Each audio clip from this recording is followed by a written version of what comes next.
So I want to welcome everyone to our first Irene Casteel Endowed series. My name is Dr. Irene. I'm the current Irene Casteel Endowed Chair for Education, Professions, and Science at Blackmore University. It's my pleasure to welcome you to the inaugural Irene Casteel Endowed Student Series. The Irene Casteel Endowed Student Series was created as a public event for the purposes of bringing to Ohio University experts in the fields of education, professional studies, and social sciences. Talk about issues that develop and impact society for the next 5 to 10 years that should be discussed more by the general public later. The intent was to go beyond the traditional speakers that address current trends in the field and be more forward-thinking to help students prepare for the changes in society, culture, and professional realms. In addition, note that the audience members in attendance and those watching on the screen will think about these topics and how they will impact professional and personal lives now and in the future. I would like to recognize some special guests in the office, or in our audience, excuse me. I'd like to recognize Christine, who is our Director for Social Science and Human Interaction School at Alabama University. And I would like to recognize Chris Bauer, who is the Dean of the Getty College of Arts and Sciences. So I'd like to give them a nice round of applause. It's important to thank all the people and organizations that made tonight possible. First, I would like to thank Irene Casteel and her state generosity for creating this endowed chair position at Ohio Northern and thus the endowed student series. Casteel graduated from Ohio Northern University in 1925, native to Keynote, Ohio. Casteel was a great joy teaching and spent his most teaching career at Casteel High School in Hudson County. After her death in '96, Ohio Northern established both the Irene Casteel Endowed Chair in Education, Professional Social Sciences and the Irene Casteel Endowed Speaker Series with a general request left to her Ohio University.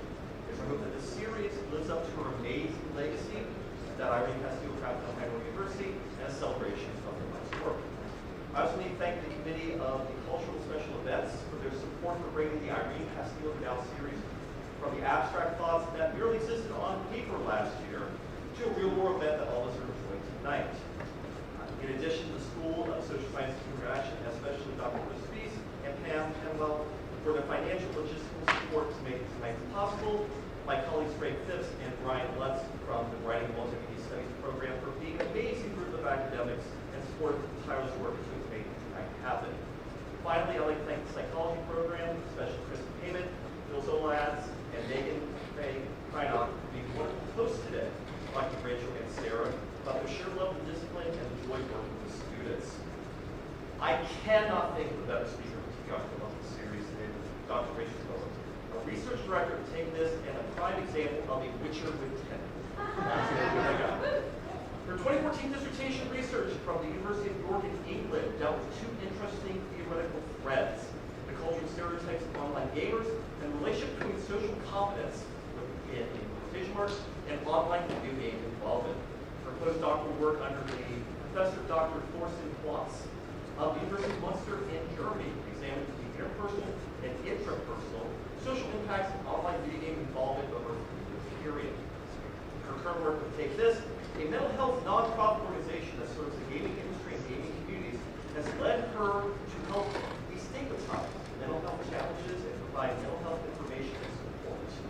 Tonight's lecture, You Are Not Prepared, moderated in Metaverse, is a perfect topic that encapsulates the core charge of this series. Tonight's focus on how digital culture, especially the realms of virtual reality, will be a force of society in the near future, and it must be considered the ramifications before it surprises us, like the rapid influx of artificial intelligence that has caught our attention over the past year. VR, AR, and all other modifications to reality that technology has brought over the last few years will be part of our shared daily experiences. It's important to consider the impact now. With that, it is my great pleasure and honor to welcome Dr. Rachel Kowert.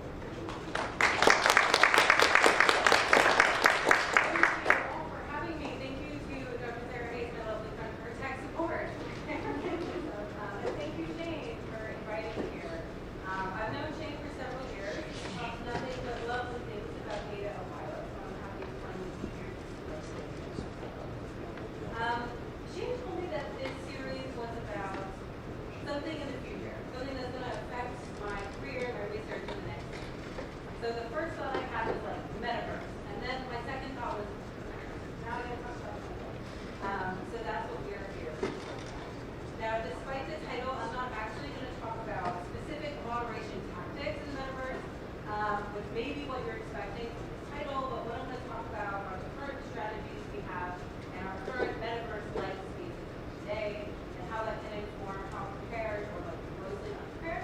we are for moderating music. Jane gave me a lovely introduction, but this is always part of the slide package. So this is me, as you mentioned, the researcher who did this. I am a passionate mental health advocate, a Twitter soapboxer until it totally runs down, and a proponent of games as tools for mental wellness.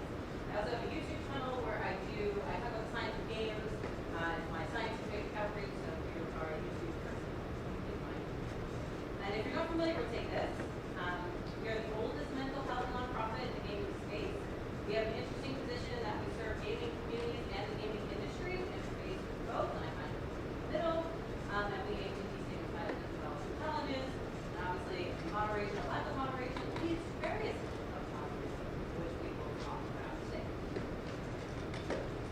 One last bit of jumping. I would not be a good psychologist if I did not prepare you, or we are not prepared for.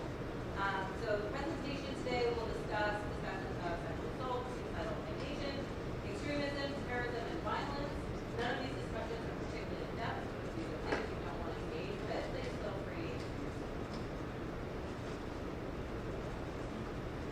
Here we are, in the future.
persistent online digital spaces, digital versions of ourselves, create.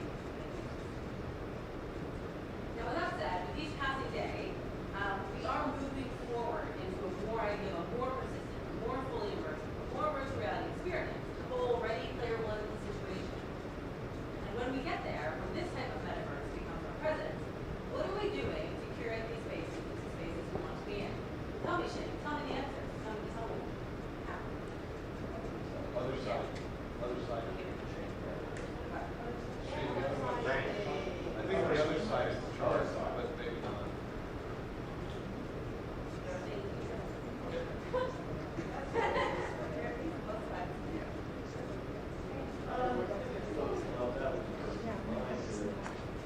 Sorry, I really no, it's fine.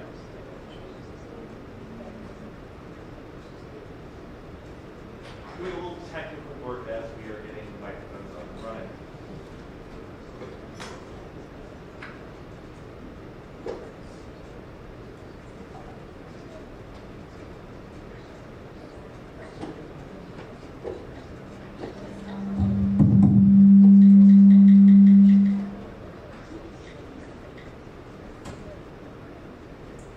There we are. Yay! So when we get here, when we get to the Ready Player One situation, what are we doing to curate these spaces to be spaces that we actually want to spend time in?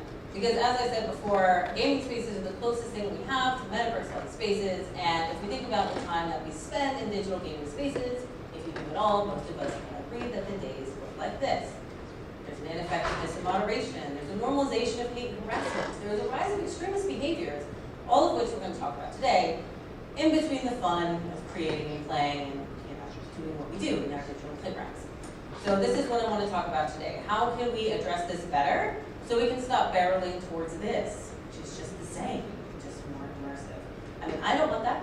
I don't think anybody really wants that. So how are we going to avoid it? So we established we have metaverse-like spaces of today, so let's look at those. Are those safe? Are those spaces safe? And I know that we already determined that metaverse-like spaces are multifunctional, but for the rest of the discussion, I'm going to largely focus on my one corner of it, which are games specifically, for a few reasons. One, it's the part of the metaverse I'm most invested in not being a dumpster fire. And two, because as I mentioned before, I do think games fit the most closely the definition of the metaverse I mentioned earlier. So they're a great case study to move forward and think about what do we have with our situation now, how do we fix it? If we don't fix it now, what chance do we have when we start moving towards spaces that have higher visual and behavioral fidelity, or Ready Player One situations? So first we're going to talk about if it's safe. We have to kind of scope out the problem. And this is one of my favorite quotes from the book, The Toxic Mediocrity of Video Game Culture, and Why Gaming Culture is the Worst, by Chris Paul. It's a great book. And his quote is, although the world is full of jerks and the internet is full of jerks, one can certainly make a strong argument that some of the jerkiest are floating around video games, circulating around video games. A few paragraphs later, he continues, the common discourse and actions that have become normal, routine, and part of the video game environment, part of the environment around video games, is troubling. And if you look at the research, it really, really is. This is looking at some of my own work, looking at the prevalence of what I call dark participation in gaming spaces. And here we found disruptive behavior of all kinds. Blue is directly targeted, directly experienced. Orange is witnessed. You see trash talking, verbal spamming, griefing. They're all more the norm than the exception. They're normalized. We also see it with the more extreme forms, sexual harassment, hate speech, and violent threats. Again, experienced is in blue, and in orange is witnessed. In many cases, they are the norm and not the exception. Here's some new data from a project I'm doing actually right now, looking at dark participation and extremism, and we asked, do you think toxic behavior has become a culturally justified and normalized experience in games? 80% said yes. We asked the same question specifically in regards to hateful behavior, and 70% said yes. They are culturally justified, they are normalized, they are embedded in this space, we're just kind of accepting it as that's the way it is and that's what we're experiencing. So, are these spaces safe? No, I would say they're not. Although it is important to note that this work is referring to things that are primarily happening verbally, right?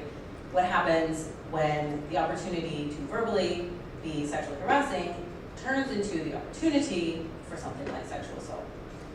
Well, did mention the future is now. We do already see this happening in metaverse-like spaces of today within the parameters that we have within the technology. This is a news article from 2018, and it talks about how a mom was horrified to see her daughter's avatar being assaulted within Roblox. In the article, there's a quote that said her child's avatar, the icon that represents here in multiplayer online gaming platform, who has blonde hair and wears a t-shirt and jean shorts, was being graphically assaulted by 2 male avatars on a playground in the game. And the child was 7, right? So this is absolutely awful. This is what we have in our metaverse-like spaces of today. Now what happens when they're more immersive, when they have higher fidelity? Again, we know exactly what this is going to look like because the future is now. This is a piece from 2022 discussing how the avatar of a 21-year-old researcher was sexually assaulted in Meta's virtual reality platform Horizon Worlds. In the article, there's a really interesting quote about the incident. It says, quote, "It still counts. It has a real impact on users." And I think that's a really important point to keep in mind, is that the actions in these digital spaces, whether it's in Roblox, whether it's in something more immersive, they have real psychological repercussions.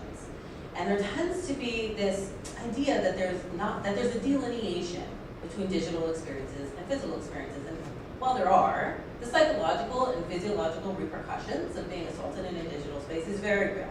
It's very real. And it's something we've known for nearly 2 decades. This is a paper from 2006. Their participants rate their level of comfort in response to animate and inanimate objects in live and virtual viewing conditions, and they measured their electrodermal activity. They observed significant negative reactions to violations of interpersonal space in what they called stereoscopic 3D displays, right? That's like way beyond before what we have today, right? That exposed to the natural environment. It was analogous, it was synonymous. They were experiencing the same physiological responses. So that transitions us to the next question. Why does a safe metaverse matter? What's the real impact of this? Who's being impacted and how are they being impacted? First, we're going to do the who, and then we're going to do the how. So we've already shown that the direct target is likely to be affected. The psychological repercussions are very real, they're the same, but beyond the direct target, who's really being impacted? And there's a real gap in understanding the nature, severity, and kind of radius of these behaviors beyond the direct target. These behaviors, this toxicity, whatever you want to call it, it harms not only the person who's directly affected, but the broader community of witnesses. This is what the radius of impact. This comes from the Fair Play Alliance, and you can see here there's a lot of them. Player communities, content moderators, game developers, game companies, teachers, caregivers, friends, family. There's a long line of direct and indirect, I don't know what that means, sorry guys, direct and indirect repercussions. So this isn't just about person A doing something to person B or saying something to person B. It's about person A being a real person with feelings, right? And person B doing something awful to person A. And all these other people witnessing it. But it's not just like 4 people witnessing, it's like 4,000 people witnessing it because it's happening in an open public space. The community managers are also witnesses to it because that's who they go to. And the community managers, and then they go to their friends and family. And then the community managers go to their therapists because I think they should all have one. And this is the radius, right? And this is a very conservative radius because each of these circles can then circle out for just a single incident. Now, before you say, Rachel, aren't you being a bit dramatic? No, I am nothing but a woman of science.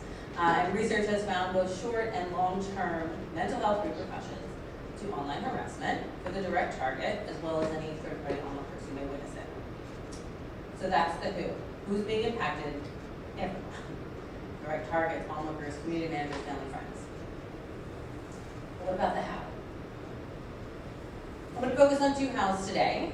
How the normalization of hate and harassment, the ineffective moderation of the metaverse-like spaces of today impact us both individually and societally on through these 2 lenses, both mental health and extremism and radicalization. So first, mental health. The mental health impact of our digital spaces does not just like magically contain itself in the 4 walls of our digital playgrounds. If someone says something horrible to me and I turn off and I walk away, I'm still affected by that interaction that happened. And research has found that these behaviors can and do have significant mental health impact, and I mean significant. This is from the 2021 ADL report that says, how has online harassment impacted your mental health? And 1 in 10 said they had suicidal thoughts because of their online harassment. I don't know what I'm doing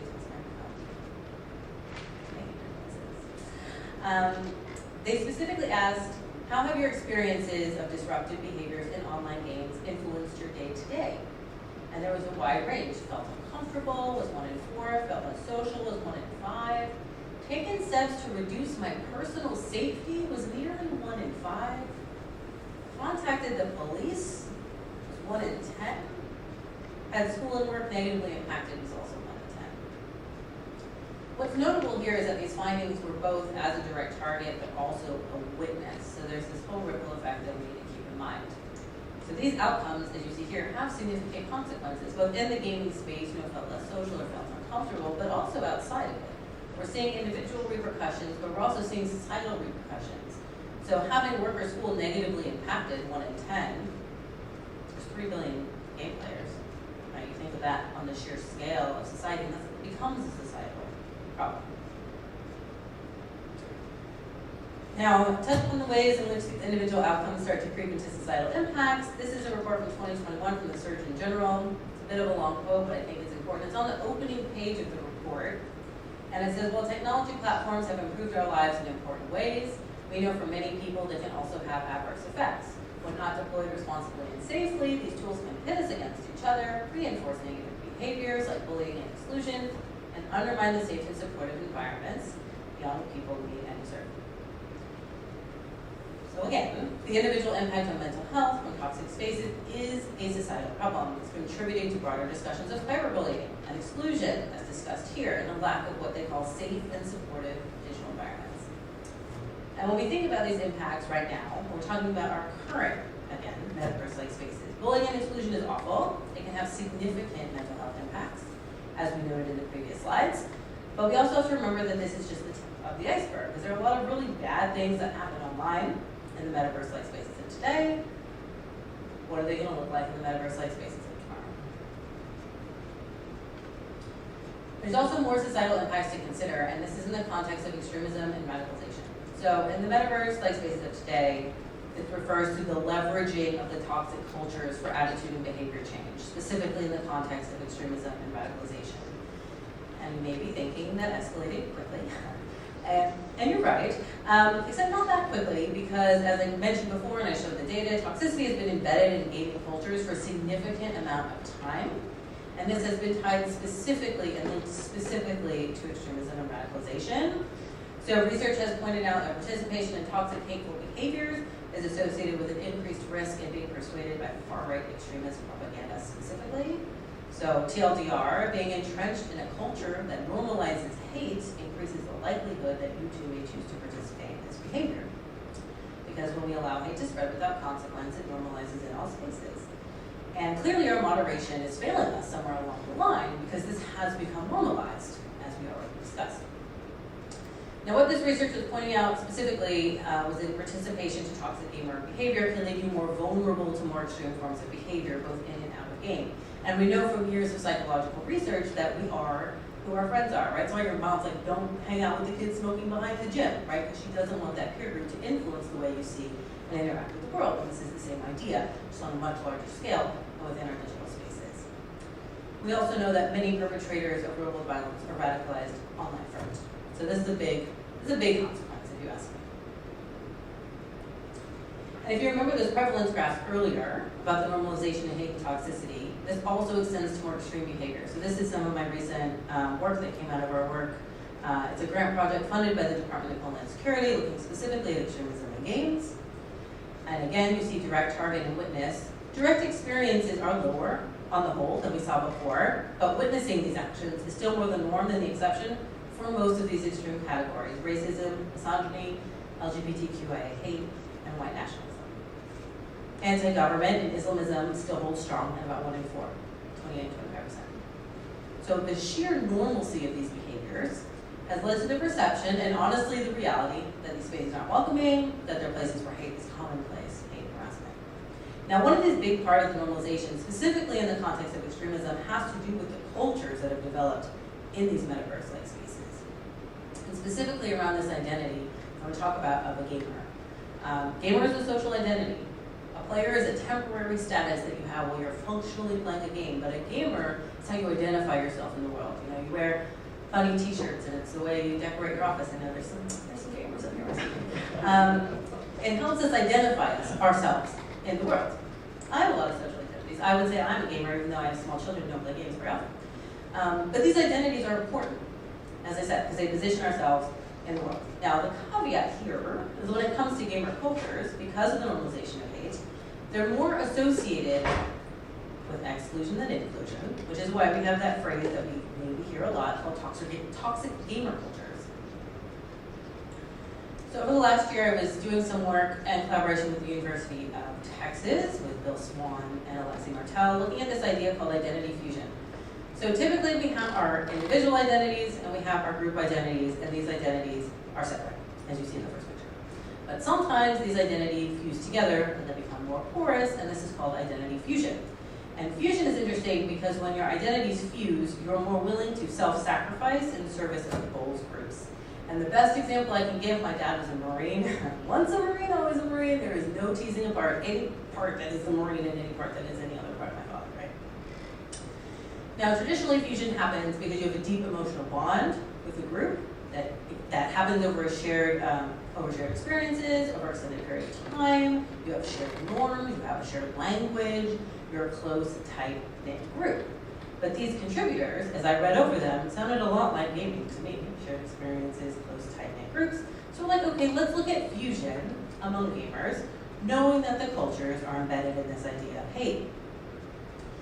So what we found is that people with fused identity also were more likely to score higher on measures of, it says willingness to fight or die, which is the fusion measure, that's how you determine if you're fused or not. Narcissism, Machiavellianism, which is a personality trait associated with being deceitful and lacking morality. Narcissism, psychopathy, which was measured as a lack of empathy. Racism, sexism, and it says alt-right identity, but it should say espousing the beliefs associated with white nationalism, because that's what the questions were about. Interestingly, it was not associated with age, gender, or how long they had played, years gaming, but it was associated with gameplay time. And we also found the relationships to be significantly stronger among those who played multiplayer versus single player, to me suggesting that the relationships were stronger based on greater exposure to communities. So the longer you're immersed in the community, the greater likelihood you are to be exposed to extreme ideologies, the greater likelihood you are to adopt and endorse more extreme behaviors like racism and sexism and that sort of thing. So this is a cultural impact, right? We're getting to the swastikas. This is a cultural impact. Having a fused identity is not doing that. Having a fused identity changes the way we see and interact with the world. And what makes us think this culture is going to change in any way by it just becoming more embedded and more complicated and more complex? We have to think how there will absolutely be new opportunities for leveraging the spaces. One big concern is like new ways to leverage it, right? So our moderation is largely focused on text-based moderation. We don't have a lot of efforts to do like moderation of objects that are created, or this is a Roblox map that's a World War II simulator. Like we don't have the tools already now to moderate this. Like what's going to happen when it becomes more immersive? This kind of content exists because there's no moderation. So when we see this normalization combined with failed moderation, this has opened the door for leveraging these identities for recruitment, the dissemination of propaganda. For the future, there is a lot of talk and a genuine concern about using more immersive spaces as training grounds to perpetrate violence. And it's horrifying to think about. How are we going to know that these spaces are created in our metaverse-like spaces? How are we going to find them? How are we going to take them down? How are we going to stop them? How are we going to see them? How are we going to watch them? No? I brought you down. I know. I'm going to bring you back up. I promise. In my notes I put, now that we're all sufficiently horrified, let's talk about research challenges. If we want to improve these spaces, we're going to have to research them. If we're going to research the metaverse-like spaces of today and tomorrow, we have to think about the limitations. The first limitation is one that all the researchers in here can relate to, data collection. High quality data has been the greatest limitation of researchers in the field of psychology psychology in the field of game studies, and the most significant roadblock to understanding our metaverse-like spaces of today, particularly because we're trying to combat this moral panic kind of broad stroke thinking, and it's really hard to get over like the wounds of the past and be like, we're just trying to make these spaces better. The work of researchers is very limited by our access to data. Lack of access to high quality data limits us in many ways. Our research design, right? We do snapshot like single, kind of cross-sectional studies, participant recruitment. If I get like 250 people, I'm like super happy. There's 3 billion gamers, like that's not super great. Yeah, it's hard to recruit them. It's usually like a social media situation. Having active industry collaborators, for instance, would solve a lot of these problems. And it's something that I often soapbox about, and then to which I hear, that's a you problem. We have access to all this stuff. And we don't really want to work with you because academics are annoying. They have terrible time management. They don't have any money, which is harsh. Also, I have great time management. I'm just going to throw that out there. But the collaboration, right, with subjectivity, there is really value in working together with industry partners and people in academia. But we're going to have to, start to work together. But there have been really novel kind of movements to get past this data collection without working together. The Oxford Internet Institute, for example, has a collaboration with the ESA. They've got some access. We can also get creative, like Roblox, for instance, has an open API. They can make a little bot and you can scrape it, and I've done that in the past.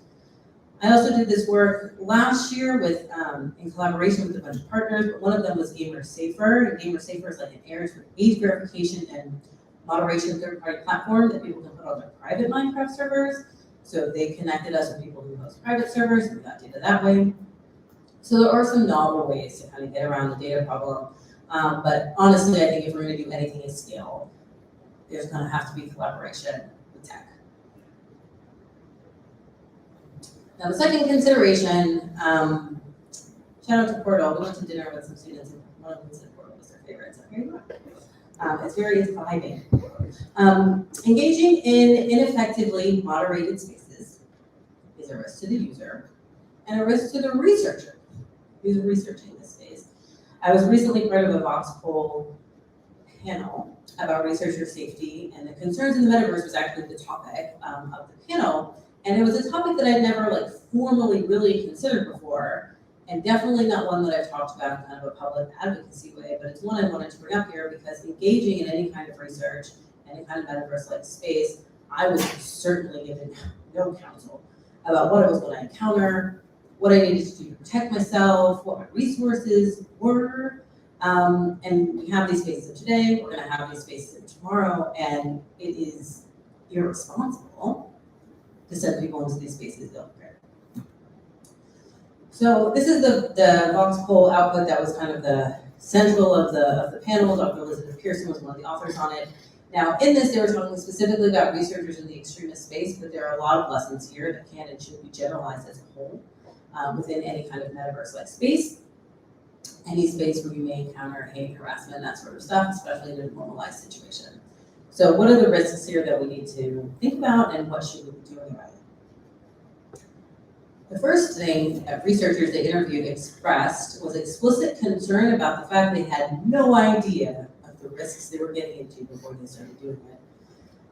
Research in metaverse-like spaces today and tomorrow need proper safeguarding for researchers, including information on the real harms they could experience directly, the real harms they could witness, understanding that these effects aren't just online, they're not magically contained, they will impact you in all areas of your life. And this report, 1 in 4, 26%, said they wanted explicitly written guidance on what to expect in terms of potential harms and the current support, if there's any available. They also noted this doesn't exist, nobody had ever seen any kind of written guidance given to them. As I said, I certainly wasn't warned. I was grateful that I was more seasoned scholars than me gave me some guidance and some direction when I entered the space, but it was certainly not some kind of comprehensive informed consent. Now, the harms they talked about were threefold: external, internal, and professional. External harms are kind of like what you would expect in a space where there's harassment and hate, threats of physical harm, gender and identity-based harm, and online harassment, just generally. As researchers, we're entering these spaces and we're poking around, even with the best of intentions to make the world a better place. These are real risks of harm. I just read an awful Twitter thread this morning actually about someone who's being chronically swatted, like chronically, and there's little to do about it. Internal harms are kind of the repercussions of the external harms, isolation and withdrawal, emotional issues that can develop over time, PTSD, post-traumatic stress disorder symptomology is a long-term debilitating repercussion to experience. And then combined, they led to professional harms, which were identified as the report being caused by the other two. So it's an effective online harassment, it silences the researchers, it can have a negative impact on career progression, the desire to avoid public abuse. They don't do talks like this. They don't want to publish their work with their full name. They don't want to do interviews because they don't want more of this. And it leads to a lack of visibility and typically impacts the lowest in power, the PhD students, the early career researchers. So I think one of the big takeaways from here, again, is to remember that online and offline is a false dichotomy, and when we experience in these spaces are very real and they impact every aspect of our lives. And when we study or when we research these spaces, it doesn't happen in a vacuum apart from our professional and personal lives. The second thing was boundary setting. Boundary setting is difficult, especially when it comes to metaverse-like spaces if we're talking about them as games, because most of us in this field went into this field because we have a love for interacting with them. Like, so what's working, what isn't? As much as I like to think playing The Witcher 3's work. Maybe, kind of. Boundary setting is difficult to navigate even in the best of times, especially for early career researchers, and it's about setting boundaries in the physical space. Prepare them. Do you have a separate room that you go to? This was a big issue in COVID times. I feel like it really actually brought up this point. Like, your desk shouldn't be next to your bed. It should be somewhere else. But you have to have these physical boundaries. It's about digital boundaries as well, though. How do you protect your personal identity? How do you make sure you're not giving away personal information? How do you scrape your information from the internet so people can't find you? These sorts of things. So it's technical boundaries, but also physical boundaries. And also mental boundaries. One suggestion was setting timers. Like, especially for the extremism and terrorism stuff, if you're looking at really kind of awful content, set a timer so you're not doing what's fall down the rabbit hole and get stuck into forever. Both of these points tie into the need for a great need for institutionalized support, including responding to harms when they happen. A lot of people said they would go to their institution and say, harm has occurred, and they'd be like, I don't know what to do with you, because it's online and it's not the same, and we don't have the protocols, so we don't know what to do. 31% in this report said they wanted a formalized network of how to get support from their institution, but they also wanted informal networks of support, which is what I found in my work, informal networks like WhatsApp groups and that sort of thing. The report also noted that, quote, institutions frequently fail to regard online spaces as a valid research location needing research protection. Just not true. So as I hope I have demonstrated here, online harms are offline harms, online harms are real and important and vital, and we need formalized support for the people who are studying these spaces up to date in this program. So this is what the problems are. We know we have to fix them. We have to address them. We have to start expanding on them before we get to Ready Player One. So what do we do? Do we burn it? We're doomed to failure. I like to think not. I like to be a bit more hopeful. So I'm going to end today with some tangible ideas. Just spitball in here. See what sticks. About how to just improve our present. Because if we can improve our present, we're in a better position to improve our future. Advice number one is changing the environment. Changing the environment of the metaverse-like spaces we have today. Better moderation. Even if we didn't improve a single moderation tool, can we at least be transparent about what we're actually doing in there? Nobody even really told you what they're doing. Xbox released its first transparency report ever this year, which is a great step. But they're the only ones who've done it.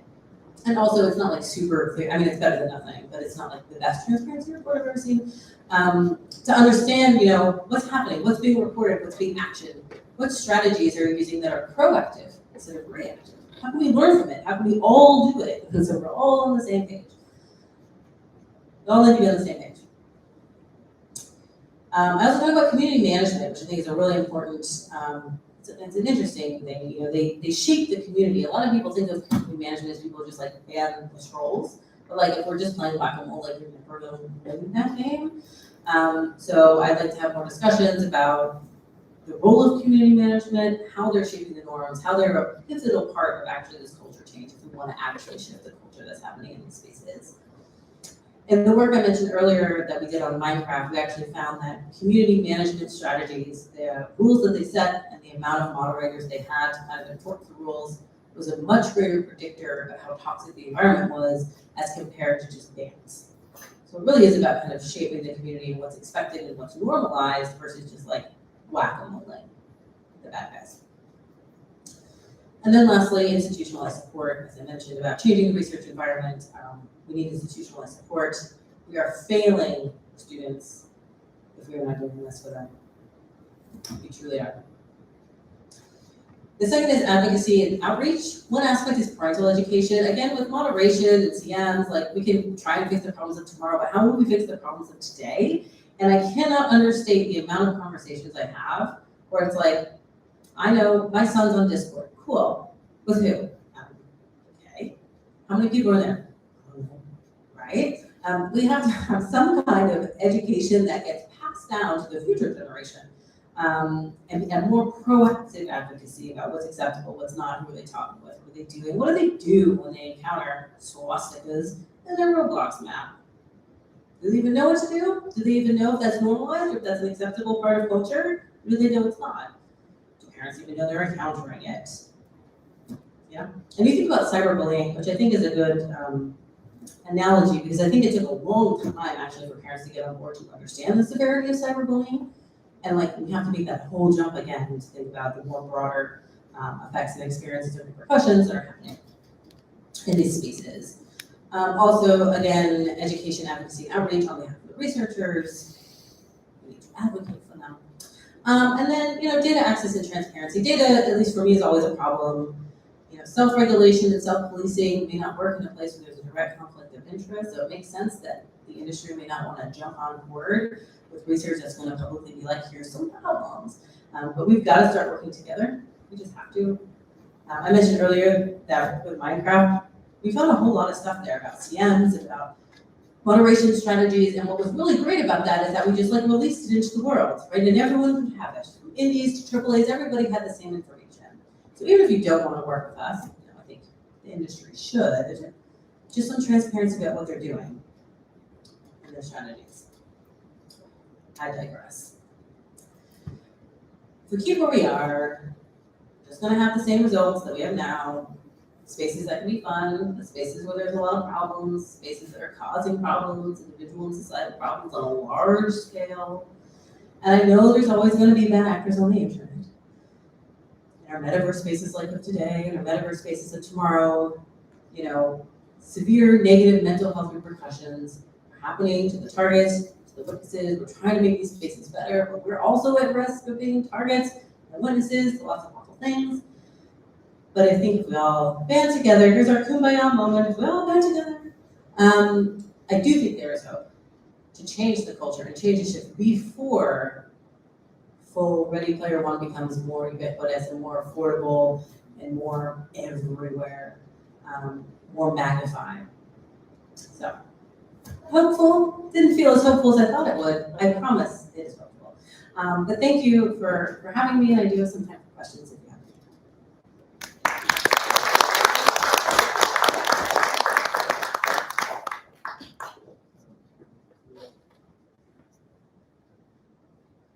So we do have about 10 minutes for any questions, and I will go ahead and pass the mic back in.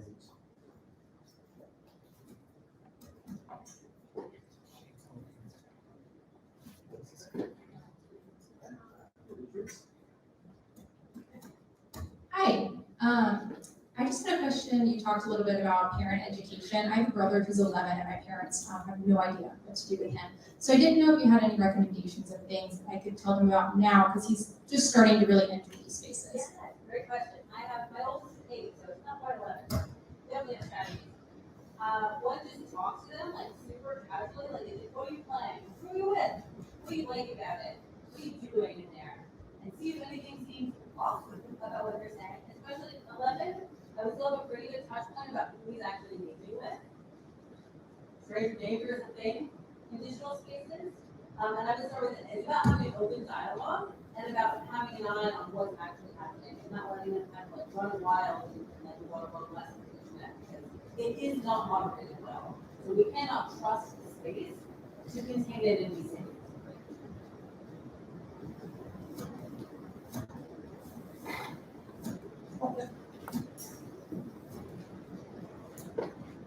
Hi, how much do you think that within the last 2 decades primarily, the polarization of like politics and different, just like modern civil, just focuses have impacted this gaming, like the gaming spaces in terms of like what people are saying and how people are saying it? Yeah, good question. Yeah, I think that our digital spaces are a reflection of culture, but they also create culture. So I think it's definitely a two-way street, but it has absolutely impacted my mental health for the last 2 decades. The polarization, right? And it's not impacting culture that way. So I would say it has impacted it, but it's also incubated it and spit it back. Yeah. Sorry. Do you think that, like, where do you think that this started? Do you think it started with the lack of moderation in internet spaces as we had PCs and laptops, or do you think this is something that has more picked up now rather than then? I think it's always been there. I think it is more visible now because more people are in these digital spaces now, and I think more people feel comfortable expressing what's more right.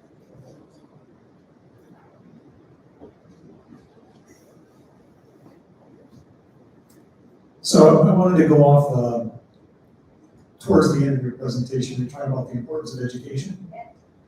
And one of the things I thought about when you were talking about that idea is how do we get information out and educate people? Because one of my frustrations being an academic is that our information doesn't get out to the public, right? It's in our great journals, but they don't read our journals. And often the other side of that is that media pays attention to the sensationalized pieces, right? Because video games cause violence. No, they don't. No, can we start it, Mark? Right. But We just had an hour-long discussion. with that last question, there's also an increased distrust of media, which is one of the only outlets we have to educate the public. Yeah, and also the media is not super interested in like the balanced, nuanced conversation. Yeah, it is something I've struggled with, and it's something I'm really passionate about. I started a YouTube channel a couple years ago for that exact reason. Because I thought, oh, this is great. Where are the parents? They're on the internet. Where are they? They're on YouTube. I'll make YouTube channel. It turns out it's great for game studies people. So it was parents still not so much interested in it. I personally think the largest public service campaign, government funded, is the only way to get like small tidbits on a mass scale. Games for Change, your really cool partnership with Nickelodeon, Teen Titans, Cartoon Network, and Cartoon Network. They did a cute little PSA and had a little printout and those kinds of things. You have to experience where they are. And they also wrote a book for parents. Before I was a parent. They don't have time to read that book. They don't have time. So yeah, we have to meet them where they are, but it has to happen. They're not going to prepare. So I think we have time for one more question from the floor.